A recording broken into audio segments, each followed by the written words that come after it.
សាលារៀនណាក៏មានអ្នកឈ្មោះមេដែរមេលីតមេនឺត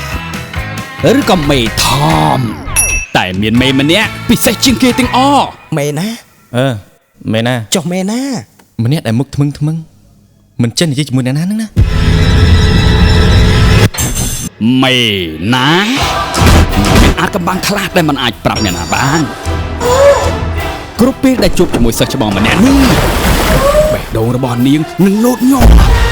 អស់ផ្លូវហើយឲ្យតែពេលដែលបេះដូងលោតញាប់សម្លេងអីហ្នឹងក៏បញ្ចេញចរន្តភ្លើងចេញមកបែបនេះឈប់សិនមេណាឯងធ្វើអីបានខ្លះចុះឯងបញ្ចេញភ្លើងបានអត់ហើយខ្លាំងបំផុតបានត្រឹមណាត្រឹមស្លាប់ប៉ុណ្ណឹងសាថ្មទូរស័ព្ទបានអត់ណែយកទៅទុកឃើញឯងលួចមើលបង frame ញយដងខ្លាំងណាស់ចូលចិត្តគាត់អីបងអូនមេណាល្ងាចអាទិត្យនេះទំនេរអត់បង frame បបួលគ្នាទៅរត់ថ្ងៃអាទិត្យនេះ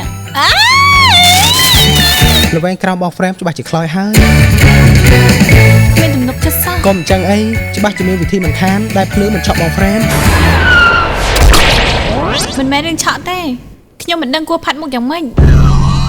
បង frame គាត់មិនប្រកាន់រឿងអញ្ចឹងនោះទេគ្រាន់តែឯងញញឹមក៏គួរឲ្យស្រឡាញ់ណាស់ទៅហើយគិតបានមិនល្អទេបងសុំភ្នាល់ជាមួយមេណាណាបើសិនជាបងរត់ឈ្នះអូនមេធ្វើជាសងសាបងណា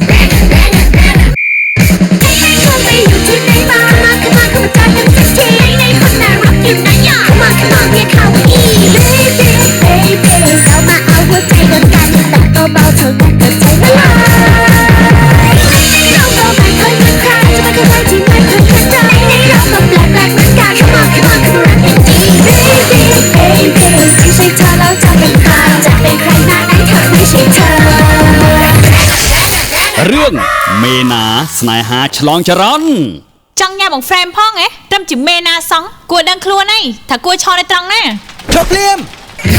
មេឆាប់រត់ទៅយើងគឺមេលីចាប់បញ្ចាំងពីថ្ងៃទី$29នេះតទៅមើលរោងណាក៏សប្បាយដែរ